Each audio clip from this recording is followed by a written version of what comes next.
दर्शकवृन्द नमस्कार, म नवराज चालिसे। आजको 6 प्रश्नमा स्वागत छ। दर्शकवृन्द, यतिखेर नेपालको राजनीति नाटकीय रूपमा परिवर्तन भइरहेको छ, एकपछि अर्को। हिजो राति एउटा घटना छ, बिहान उठ्दा अर्को घटना भइसकेको छ। यसकारणले राजनीति अत्यन्त तरल रूपमा अगाडि बढिरहेको छ र दलहरूबीचको सहमति सहकार्य जुट्न सकिरहेको देखिँदैन। यद्यपि हामी यतिखेर नागरिकहरू कोरोनाको सङ्क्रमणको महामारीमा छौँ, यो शास्तिमा छौँ, तर राजनीतिक घटना भने एकपछि अर्को जटिल बन्दै जटिल मोडमा पुग्दैछ। र सरकारको सिफारिसमा राष्ट्रपति विद्यादेवी भण्डारीले मध्यरातमा प्रतिनिधि सभाको विघटनको घोषणा गर्नुभएको छ। हिजो शुक्रबार साँझसम्म पनि प्रतिपक्षी दलहरूको तर्फबाट शेरबहादुर देउबा र वर्तमान प्रधानमन्त्री केपी शर्मा ओलीले संविधानको धारा 76 अनुसार प्रधानमन्त्रीको रूपमा दाबी गर्दै राष्ट्रपति समक्ष दाबी पेश गर्नुभएको थियो। त्यो दाबी पनि यति बेला फुक्का भएको, त्यो दाबी पनि एक निरर्थक साबित भएको छ कि यति बेला राष्ट्रपतिले यति बेला मध्यावधि निर्वाचनको घोषणा गर्दै गर्दा मुलुकका राजनीतिक दलहरू भने निकै अचम्मित अवस्थामा पुगेका छन्। अब मध्यावधि निर्वाचन हुन्छ या हुँदैन, अथवा दलहरूबीच अब कुन रूपमा अगाडि बढ्न सक्छ सहमति सहकार्य भन्ने पनि विषय आएको छ कि यति बेला मध्यरातमा परिवर्तन भएको नेपालको राजनीतिले अब कुन मोड र कुन बाटो लिँदैछ भन्ने विषयमा यतिखेर आम रूपमा आम नागरिक, संविधानविद अथवा संविधानका जानकारहरू कसैले पनि केही भन्न सकिने अवस्था छैन। र प्रधानमन्त्रीले यसअघि पनि 2077 पुस 5 गते प्रतिनिधि सभाको विघटन गर्दै वैशाखमा निर्वाचन गर्ने घोषणा गर्नुभएको थियो। तर सर्वोच्च अदालतले फागुन 11 गते सरकारको यो निर्णय उल्टाइदिएको थियो र संसदलाई बचाइदिएको थियो। तर हामी सर्वोच्चले अदालतले बचाइदिएको संसदलाई पनि दलहरूले जोगाउन नसकेको अवस्था छ। यही अवस्थाका बारेमा आज हामी कुराकानी गर्न गइरहेका छौँ। नेपाली कङ्ग्रेसका नेता रमेश लेखक अहिले हामीसँग जोडिनु भएको छ। यहाँलाई स्वागत छ। नमस्कार। नमस्कार। आरामै हुनुहुन्छ? हजुर, ठिक छु। हिजो बेलुकासम्म तपाईँ र मेरो कुरा हुँदाखेरि एउटा परिवेश थियो, एक खालको प्रश्नहरू मसँग तयारी थियो, तर बिहान उठ्दाखेरि घटना अर्कै बनिसकेछ, प्रश्नहरू पनि परिवर्तन भयो, तपाईँहरूको अवस्था परिवेश पनि बेग्लै भयो होला, होइन? मुलुककै अवस्था र परिवेश बेग्लै भएको छ। यहाँले ठिक भन्नुभयो, रातारात घटनाहरू भएका छन्। म घटना भन्दा पनि यसलाई दुर्घटना भन्न चाहन्छु, किनभने मान्य राष्ट्रपतिजीले र मान्य प्रधानमन्त्रीजीले यो संविधानका प्रति, यो व्यवस्थाका प्रति जुन घात गर्नुभएको छ, जुन षड्यन्त्र गर्नुभएको छ, यो इतिहासमा अङ्कित हुनेछ र उहाँहरूले इतिहासमा जवाब दिनुपर्नेछ। पहिलेका निरङ्कुश राजा महाराजाका जसरी उहाँहरू अगाडि बढ्नु भएको छ र बडो संयोग भन्ने या उहाँहरूको यो सुविचारित नियतले नै उहाँहरूले गर्नुभएको छनौट पनि उहाँहरूले कस्तो दिन र समय गर्नुभएको छ भने पहिला राजा ज्ञानेन्द्रले पनि शुक्रबारको मध्यराति छनौट गर्नुहुन्थ्यो। यस्ता खालका गैर लोकतान्त्रिक, गैर संवैधानिक, राष्ट्र र जनताका हित विरुद्धका निर्णयहरू गर्नका लागि शुक्रबार राति छनौट गर्नुहुन्थ्यो। हामीलाई इतिहासमा त्यो थाहा छ र अहिलेका राजा महाराजाहरूले पनि त्यही समय र दिन छनौट गरेर मुलुकलाई दुर्घटनातर्फ लिएर जानु भएको छ। अब यो नेपाली जनताले यो कुरा बुझेका छन्, सबै जनता साक्षी छन्। यसको जवाब जनताले दिनेछन्, इतिहासलाई उहाँहरूले जवाब दिनुपर्नेछ। जस्तो राष्ट्रपतिले हिजो राति शुक्रबार राति यहाँले भन्नुभएको जस्तै राति 10:30 बजेतिर शेरबहादुर देउबा र केपी शर्मा ओलीले प्रस्तुत गर्नुभएको नयाँ सरकारको गठनको दाबी नपुगेको भन्दै त्यो खारेज गर्नुभएको थियो। रातभरि भएका यी घटना, दुर्घटना जे भन्नुहुन्छ, नेपालको राजनीतिक कालखण्डमा आजको आधुनिक युगमा यस्तो खालको घटनाहरू भइरहँदाखेरि तपाईँहरू कतिको जानकार हुनुहुन्थ्यो? यो घटनाको साक्षी त हुनुहुन्छ होला पक्कै पनि? राति एकदम जानकार थिएँ म राति यो सबै दुर्घटनाहरू राष्ट्रपतिजीले गर्नुभएको दुर्घटनापछि राति झन्डै 12:30 बजेतिर प्रधानमन्त्रीले गर्नुभएको अर्को दुर्घटना, यी सबै दुर्घटनाका कुराहरू सुनिसकेपछि त्यसपछि म राति सुतेको, त्यसो भएको हुनाले मलाई जानकारी छ यो विषयमा। जस काङ्ग्रेस सभापति शेरबहादुर देउबा र प्रधानमन्त्री या राष्ट्रपति बीच पक्कै केही कुराकानी त भयो होला, होइन? राति मलाई त्यो कुरा जानकारी छैन र कुनै त्यस्तो कुरा भएको थियो भन्ने पनि मलाई लाग्दैन। त्यस्तो भएको मलाई जानकारी छैन। प्रधानमन्त्री ओलीले पक्कै पनि देउबासँग केही कुराकानी गरेको के आशय बुझेको हुनुपर्छ जस्तो लाग्छ कि विभिन्न खालको आकलनहरू आइरहेको छ नि त बजारमा त। अब यहाँहरूले जानकारीका आधारमा भनिरहनु भएको छ या यहाँहरूले अनुमान गरिराख्नु भएको छ मलाई थाहा छैन। तर मलाई यो कुरा थाहा छैन राष्ट्रपति प्रधानमन्त्री कसैको पनि हाम्रो पार्टी सभापतिसँग कुनै संवाद भएको कुरा मलाई थाहा छैन। मलाई थाहा नभएको कुरो अब सबैलाई थाहा भए पनि मैले थाहा छैन भन्नु पर्यो। थाहा नभएको कुरो थाहा छैन। म निश्चित रूपले मैले यहाँलाई भनिसकेँ राष्ट्रपतिजीले जुन दुर्घटना गर्नुभयो मैले त्यसलाई दुर्घटनै भन्छु। फेरि त्यसपछि प्रधानमन्त्रीजीले अर्को जुन दुर्घटना गर्नुभयो म त्यसपछि सुतेको हो।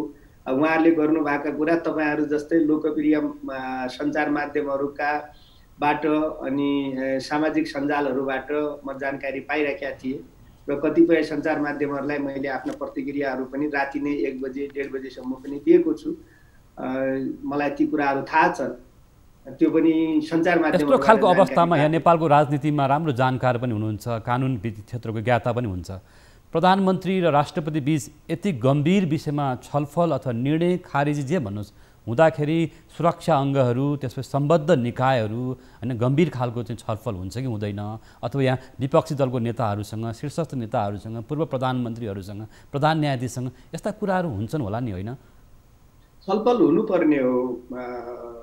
यहाँले बडो ठिक प्रश्न र ठिक कुरा गर्नुभएको छ। छलफल हुनुपर्ने। वास्तवमा हेर्नुहोस् संविधान बनिसकेपछि संविधानले जे व्यवस्थाहरू गरेको छ, संविधानले जे कुरा बोलेको छ त्यसलाई ठिक ढङ्गले कार्यान्वयन गर्नका लागि असल पद्धति असल परम्पराहरू बसाउनुपर्छ। संसार पनि हेर्नुपर्छ। अरू संसदीय व्यवस्था भएका मुलुकहरूमा के हुन्छ, अरू ठाउँका लोकतन्त्रहरू कसरी अगाडि बढ्छन्। वास्तवमा म तपाईँलाई भन्छु एउटा कुरा, जस्तो प्रधानमन्त्रीले कुनै कुरा सिफारिस गरिसकेपछि राष्ट्रपतिले त्यो कुरा गर्नै पर्छ। हाम्रो संविधानले त्यो व्यवस्था गरेको छ।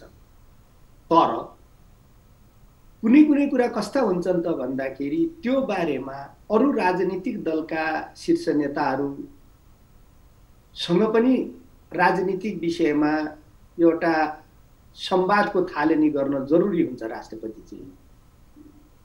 अब उहाँहरू दुईजना अहिले बडो दुर्भाग्यका साथ मैले भन्नु परिराखेको छ, माननीय राष्ट्रपतिजी र माननीय प्रधानमन्त्रीजीले नेपालको संविधानलाई आफ्नो व्यक्तिगत सम्पत्ति सम्झिनु भएको छ। यसरी बुझ्नुहोस्। र यो व्यवस्थालाई उहाँले खेलौना सम्झिनु भएको छ। अर्को कुरा यसरी बुझ्नु जरुरी छ। र उहाँहरू यो संविधान र यो व्यवस्थालाई दुर्घटनाग्रस्त गराउनेतर्फ लिएर जाँदै हुनुहुन्छ। यसमा पनि कुनै दुविधा छैन। प्रश्न देखिएको छ। हेर्नुहोस्, दिउँसो प्रधानमन्त्रीजीले एक्लै कोठामा बसेर भनेका होइनन्, मन्त्री परिषदको बैठकमा भनेका होइनन्, कसैलाई फोन गरेर भनेका होइनन्। दिउँसो प्रधानमन्त्रीजीले के भन्नुभयो त सार्वजनिक रूपले तपाईँहरूका सामने तपाईँहरूलाई साँची राखेर के भन्नुभयो त भने मसँग बहुमत छैन, मैले यो सरकार चलाउन सक्दिनँ भन्नुभयो। एक दिन पहिला उहाँले के भन्नुभयो, बिहिबार उहाँले लेखेर राष्ट्रपतिजीलाई दिनुभयो। के दिनुभयो त भन्दा 27 गते मैले प्रतिनिधि सभाबाट बहुमत प्राप्त गर्न सकेन, आज पनि स्थिति त्यही छ, म बहुमत प्राप्त गर्न सक्दैन, तपाईँ चाहिँ त अर्को सरकार बनाउनका लागि संविधानको बाटो प्रशस्त गर्नुहोस्, मैले चाहिँ त राजनीतिक मार्ग प्रशस्त गर्छु भन्नुभयो। राजनीतिक मार्ग प्रशस्त गर्ने भनेको के हो? मार्ग प्रशस्त भनेको म यो बाटो मैले छोडे, अब अर्को मान्छेलाई हिँड्नका लागि मैले किनारा लागे, मैले बाटो छोडे भने हो नि। एक दिन पहिला उहाँले मार्ग प्रशस्त गर्ने कुरा गर्नुभयो, राष्ट्रपतिलाई लेखेर दिनुभयो म बहुमत देखाउन सक्दिनँ भनेर। दोस्रो दिन तपाईँहरूका सामने भन्नुभयो मेरो बहुमत छैन भनेर हो। अनि तपाईँहरूलाई बहुमत छैन भनेको 2 घण्टा पछि उहाँले जालझेल गरेर तपाईँहरूलाई पनि थाहा नहुने, नेपाली जनतालाई पनि थाहा नहुने गरेर सुटुक्क गएर उहाँ राष्ट्रपतिजी कहाँ बस्नु भएको रहेछ प्रधानमन्त्रीजी।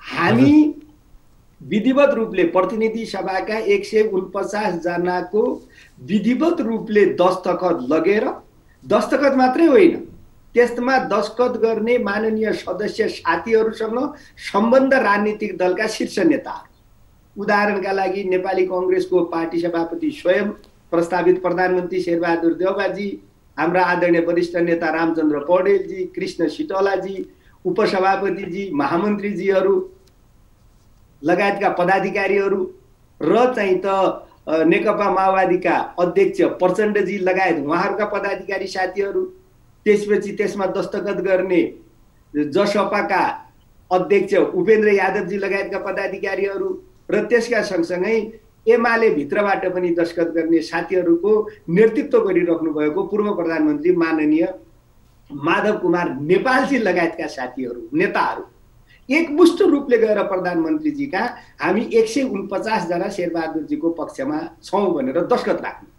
हेर्नुहोस् है, यो त इतिहासले भोलि लेख्ने, इतिहासले बोल्ने, र आज हामीले जति पनि कलङ्कको टीका आफ्नो निधारमा लगाइराखेका छौँ, भोलि इतिहासको ऐनामा त्यो त अनुहार हेर्नु पर्ला नि हामी, किनभने इतिहास त जीवित हुन्छ। हेर्नुहोस्, हामी त मरेर जाने हो, संसार यस्तै हो। हामी जङ्गबहादुरका कथा पढिराखेका छौँ, राणाहरूका कथा पढिराखेका छौँ। लेखकज्यू, यहाँले यति भन्दै गर्दाखेरि राष्ट्रपतिले दाबी नपुगेको भनेर जसरी उहाँले चाहिँ भन्नुभएको छ, आफ्नो घोषणा गर्नुभएको छ, यो कतिको सान्दर्भिक छ कानुनी भाषामा, संवैधानिक भाषामा, कि यहाँहरूको दाबी चाहिँ पुगेन भनेर उहाँले जसरी मध्यरातमा एउटा चाहिँ खारेज गर्नुभयो दुवै पक्षको दाबी, यो कतिको सान्दर्भिक छ र कतिको संवैधानिक रूपमा यसलाई चाहिँ आधार मान्न सकिन्छ? मैले त हिजै यो बारेमा टिप्पणी गरिसकेका छु। माननीय राष्ट्रपतिजीले आफ्नो पदको मर्यादा, गरिमा, इज्जत समाप्त गर्नुभएको छ। उहाँले नेपालको संविधान च्यात्नु भएको छ र उहाँबाट अब नेपाली जनताले यो संविधानको, लोकतन्त्रको, गणतन्त्रको, संघीयताको संरक्षण र रक्षा हुन्छ भन्ने कुरा अब विश्वास नगर्दा हुन्छ। यदि कसैलाई अलिकता विश्वास थियो भने त्यो निकालिदिए हुन्छ। लेखकज्यू, एउटा कुरा लेखकज्यू, जस्तो यहाँले भर्खर पनि भन्नुभयो कि प्रधानमन्त्रीले हिजै पनि पत्रकार सम्मेलन गर्दैखेरि उहाँले भन्नुभएको छ राष्ट्रिय सहमतिको सरकार बनौँ। मैले सबैलाई भनेको र उहाँले आफ्नै पार्टीका नेताहरूलाई इङ्गित गर्दै भन्नुभयो, मलाई असहयोग भयो यो महामारीमा, आउनुहोस् राष्ट्रिय सहमतिको सरकार बनौँ भनेर मैले चाहिँ नेपाली काङ्ग्रेसका सभापति शेरबहादुर देउवालाई नि फोन गरेँ भन्नुभएको छ। उहाँले सार्वजनिक रूपमा भन्नुभएको छ। तपाईँहरूले त्यो सहमतिमा जानु भएन अथवा काङ्ग्रेस पनि सत्तामा बढी जान खोज्यो भन्ने उहाँको त्यो आशय पनि देखिएको छ। के हो त यो? अनि उहाँले जे भन्नुभयो सबले त्यही गरिदिनु पर्ने। अनि उहाँले चाहिँ त्यो के भने प्रतिनिधि सभालाई विघटन गर्नुभयो, सबैले ताली बजाइदिनु पर्ने। अनि उहाँ आज चाहिँ त अस्पतालहरूमा अक्सिजन नपाएर मानिसहरू छटपटाएर मरिराखेका छन्। अनि प्रधानमन्त्री ओलीजीले गजब गर्नुभएको छ, उहाँ भगवानको अवतार हो भनिदिनु पर्ने हामीले। अनि उहाँले राष्ट्रिय सरकार बनाउँछु भन्दाखेरि उहाँको राष्ट्रिय सरकारमा सबैले ताली पिटेर गइदिनु पर्ने।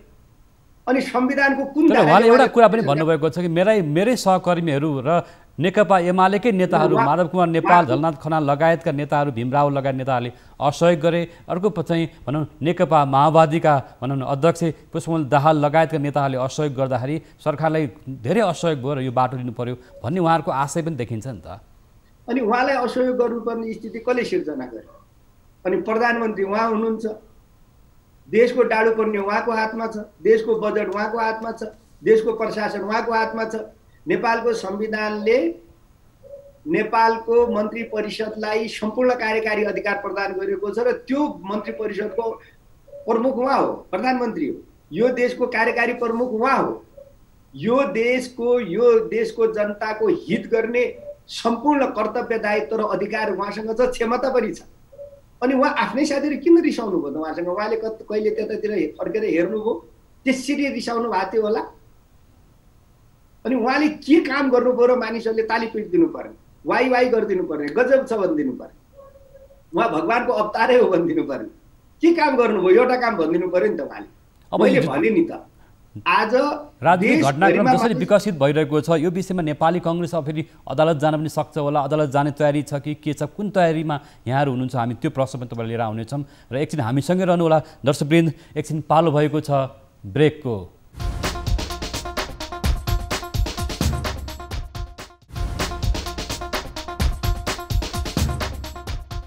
ब्रेकपछि यहाँलाई फेरि पनि स्वागत छ दर्शकवृन्द। हाम्रो नियमित प्रस्तुति 6 प्रश्नमा छौँ। यतिखेर मुलुकको तरल राजनीतिक अवस्था र पछिल्लो राजनीतिक घटनाक्रमका बारेमा नेपाली काङ्ग्रेसका नेता रमेश लेखक अहिले हामीसँग जोडिनु भएको छ। यहाँलाई फेरि पनि स्वागत छ लेखकज्यू।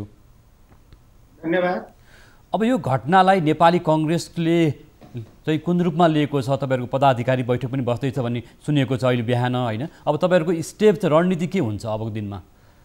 अब अहिले 9:30 बजे हाम्रो पदाधिकारी र पूर्व पदाधिकारीहरूको बैठक बसिरहेका छ आदरणीय सभापति मान्य शेरबहादुर देउवाजीको निवासमा। त्यहाँ छलफल हुन्छ। त्यहाँ छलफल गरेर नेपाली काङ्ग्रेसले एउटा दृष्टिकोण निर्माण गर्छ र तदनुरूप नेपाली काङ्ग्रेस अगाडि बढ्छ। जहाँसम्म मेरो व्यक्तिगत विचारको कुरा छ, आजका दिनदेखि यो देशमा अब एउटा नयाँ राजनीतिक ध्रुवीकरण प्रारम्भ भएको छ भन्ने मलाई लागिराखेको छ र मैले त्यो रूपले देखिराखेको छु। त्यो ध्रुवीकरणमा दुईटा पक्ष छ। एउटा पक्ष अहिलेको देशको संविधान, अहिलेको संघीय लोकतान्त्रिक गणतन्त्रात्मक शासन व्यवस्थाको संरक्षण गर्ने, जोगाउने, बचाउने र यसलाई कसरी चाहिँ त ठिक ढङ्गले कार्यान्वयन गर्ने भन्ने एउटा पक्ष छ। त्यसको नेतृत्व नेपाली काङ्ग्रेसले गर्छ। र एउटा पक्ष माननीय राष्ट्रपति विद्यादेवी भण्डारी र माननीय प्रधानमन्त्री केपी ओलीजीले यो संविधानलाई कसरी ध्वस्त गर्ने र यो व्यवस्थालाई कसरी समाप्त गर्ने भन्ने अर्को एउटा ध्रुवीकरण हुन्छ। र त्यो ध्रुवीकरणको नेतृत्व अहिलेलाई राष्ट्रपति र प्रधानमन्त्रीले गरिरहनु भएको छ। अब भोलिका दिनमा को त्यो ध्रुवीकरणमा जोडिनुहुन्छ त्यो कुरा नेपाली जनताले देख्ने नै छ। त अबको जस्तो यहाँले यसो भन्दै गर्दा यही संविधानको संरक्षक राष्ट्रपतिलाई यहाँहरूले जसरी एउटा महाअभियोगसम्म लगाउन सकिने एउटा खालको धम्की चेतावनी समेत दिइसकेको अवस्थामा कि यति बेला हिजो मात्रै पनि प्रधानमन्त्रीले राष्ट्रपतिलाई महाअभियोगसम्म लगाउने जुन खालको चेतावनी धम्की आयो, यसले लोकतान्त्रिक पद्धतिलाई, गणतान्त्रिक पद्धतिमाथि चाहिँ उहाँले जुन खालको प्रहार भयो भन्नुभयो नि त हिजो पनि, होइन? यहाँहरू त्यो रणनीतिमा हुनुहुन्थ्यो? जस्तो राष्ट्रपतिज्यूलाई महाअभियोगसम्म लगाउने भनेर यति बेला नेकपा एमालेको एउटा पक्ष, एक खालका सांसदहरू र त्यसै नेपाली कङ्ग्रेस लगायतका दलहरू, प्रतिपक्षी दलहरूले त्यो रणनीति बनाएको भन्ने कुरा यसो अगाडि पनि आएको थियो। हिजो प्रधानमन्त्री स्वयं आफैले पनि भन्नुभयो कि यो व्यवस्थाका संरक्षकलाई, अभिभावकलाई नै यसरी चाहिँ महाअभियोग लगाउन खोज्यो, बरु मलाई लगाउनुहोस् न, म प्रधानमन्त्री छु, मलाई जे गरे हुन्छ, हटाउनुहोस् तपाईँले सक्नुहुन्छ भने भनेर उहाँले जुन खालको पत्रकार सम्मेलनमा जसरी भन्नुभयो नि त, प्रतिपक्षी दलहरूले त्यो पनि गर्न नसक्ने र राष्ट्रपतिलाई महाअभियोग लगाउने भन्ने प्रश्न थियो नि त उहाँको, होइन? होइन, अब उहाँले आफै मनगढन्ते कहानीहरू के बनाउनुहुन्छ, त्यो उहाँलाई कहानी बनाउने छुट छ। उहाँले यस्ता धेरै कहानीहरू बनाउनु भएको छ, अझ बनाउनु होला प्रधानमन्त्रीजीले, त्यो छुट त उहाँलाई छँदैछ। अहिले मूल कुरा के हो त भन्दा, पहिलो कुरा त यहाँले जुन राष्ट्रपतिजी संविधानको यो व्यवस्थाको संरक्षक भन्नुभयो, संविधानमा लेखेको छ, राष्ट्रपतिजीका बारेमा के लेखेको छ भने राष्ट्रपतिले यो संविधानको पालन र संरक्षण गर्नु राष्ट्रपतिको प्रमुख कर्तव्य हुनेछ भनिएको छ। तर उहाँले आजसम्म यो संविधानको कति संरक्षण गर्नुभएको छ, कति पालन गर्नुभएको छ, नेपाली जनताले यो पछिल्लो समयमा देखिसकेका छ। उहाँले कसको संरक्षण गरिरहनु भएको छ, उहाँले कसको आदेशको पालन गरिरहनु भएको छ भन्ने कुरा अब नेपाली जनताबाट लुकेन। अब यो कुरा मबाटै किन तपाईँ बनाउनुहुन्छ, त्यो देखिसकेका छ। त्यो प्रतिनिधि सभाको हठात विघटनको बेला होस् कि अघि हामी एउटा कुरा गरिराखेका छौँ, कानुनको पनि विद्यार्थी हुनुहुन्छ, ज्ञाता हुनुहुन्छ, राष्ट्रपतिलाई महाअभियोग लगाउने अवस्था कति बेला आउँछ, यो अवस्था अभ्यास चाहिँ के हो, अलिकति बताउनुहोस् तपाईँको रणनीति। हामीले राष्ट्रपतिजीलाई महाअभियोग लगाउने कुनै निर्णय गरेका छैनौँ। हामी कहिल्यै त्यो निष्कर्षमा पुगेका छैनौँ। अब बजारमा छलफल हुँदै गर्दा, गाउँठाउँमा मानिसहरूका बिचमा कुराहरू हुँदै गर्दा, राजनीतिमा के चर्चाहरू हुन्छन्, के सम्भावना हुन्छन्, त्यो आफ्नो ठाउँमा छ। तर नेपाली काङ्ग्रेसले राष्ट्रपतिलाई महाअभियोग लगाउने आजसम्म निर्णय पनि गरेको छैन। हामीले कहिले त्यो निष्कर्ष पनि निकालेका छैनौँ र हामी त्यो बाटोमा गएका पनि छैनौँ। तर जहाँसम्म एउटा दलको भातृ संस्थाले राष्ट्रपतिलाई महाअभियोगसम्म लगाउनु पर्छ भन्ने महाअभियोग लाग्न सक्छ। राष्ट्रपति संविधानभन्दा माथि होइन नि। यसै संविधानमा हामीले लेखेका छौँ राष्ट्रपतिलाई महाअभियोग लाग्छ भनेर। र लाग्ने कारण धेरै ज्यादा छँदै छैन, एउटै कारण छ, संविधानको गम्भीर उल्लङ्घन भयो भने राष्ट्रपतिलाई महाअभियोग लाग्छ। संविधानका नेताहरूले राष्ट्रपतिलाई महाअभियोगसम्म लगाउनु पर्छ भनेर उहाँले सार्वजनिक रूपमा अभियोग दिनुभएको छ हिजै पनि। कसले? मतलब वाइसिएलका केही नेताहरूले, युवा नेताहरूले। होइन, मैले भने नि त, व्यक्तिगत रूपले कसले के भन्ला, आज पनि मान्छेहरूले भनिराखेका छन् यदि हिजो उहाँहरूले हठात चाहिँ त प्रतिनिधि सभा विघटन नभएको भए राष्ट्रपतिलाई महाअभियोग लाग्न सक्थ्यो भनेर कतिपय साथीहरूले भनिराखेका मैले सुनिराखेका छु। आज पनि लगाउनु पर्छ भनेर सामाजिक सञ्जालमा छ्यापछ्याप्ती आएको छ। अनि त्यसैलाई आधार बनाउनुहुन्छ त राष्ट्रपति जस्तो संस्थाले, प्रधानमन्त्री जस्तो संस्थाले। एकजना मानिसले सडकमा हिँड्दै गर्दा के बोल्यो, भाषण गर्दै जाँदा एकजना चाहिँ त व्यक्तिले के भन्यो, अनि त्यसै विचारका आधारमा मुलुक सञ्चालन गर्ने, त्यस्तो पनि हुन्छ।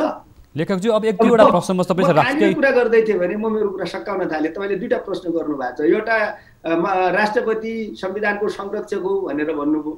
संरक्षक हुनुपर्ने भनेर संविधानले लेखिएको छ, तर उहाँ अभिभावक हुन सक्नु भएन, संरक्षक हुन सक्नु भएन। म एउटै कुरा आधी मिनटमा सकाउँछु। म अघि अनुरोध गरिराखेका थिएँ, पद्धति र परम्पराको कसरी विकास गरिन्छ त भन्दा प्रधानमन्त्रीले प्रतिनिधि सभा विघटन गर्ने सिफारिस गरिसकेपछि राष्ट्रपतिले गर्नु पर्थ्यो। फेरि म त्यसमा चाहिँ त दुविधामा छैन, मन्त्री परिषदको निर्णय अनुसार राष्ट्रपतिजीले गर्नु पर्थ्यो, त्यसमा दुविधा छैन। तर कमसेकम एकपटक, यो त बहुदलीय व्यवस्था भएको देश हो नि, यो देशमा अरू पनि राजनीतिक दलहरू छन् नि, अरू पनि राजनीतिक दलहरूका नेताहरूलाई बोलाएर प्रधानमन्त्री एउटा कुरा म यहाँलाई चाहिँ छलफल चलाएर एउटा मध्यरातमा नागरिकहरू सुतिरहेको अवस्थामा, जनता देश पुरै बिताइरहेको अवस्थामा, जस्तो मध्यरातमा अभ्यास गर्न पाइन्छ पाइँदैन? मध्यरातमा यो खालको अभ्यासहरू गर्न पाइन्छ पाइँदैन के भनेको छ? सारा चाहिँ देशवासी सुतिरहेको निदाइरहेको एउटा रातको समयमा यो खालको निर्णयहरू हुन पाउँछ पाउँदैन? कानुनमा के भन्छ? अब कानुनमा मध्यरातमा निर्णय गर्न पाइँदैन त भनिँदैन, भन्या छैन, तर मध्यरातमा प्राय निर्णय गरिँदैन।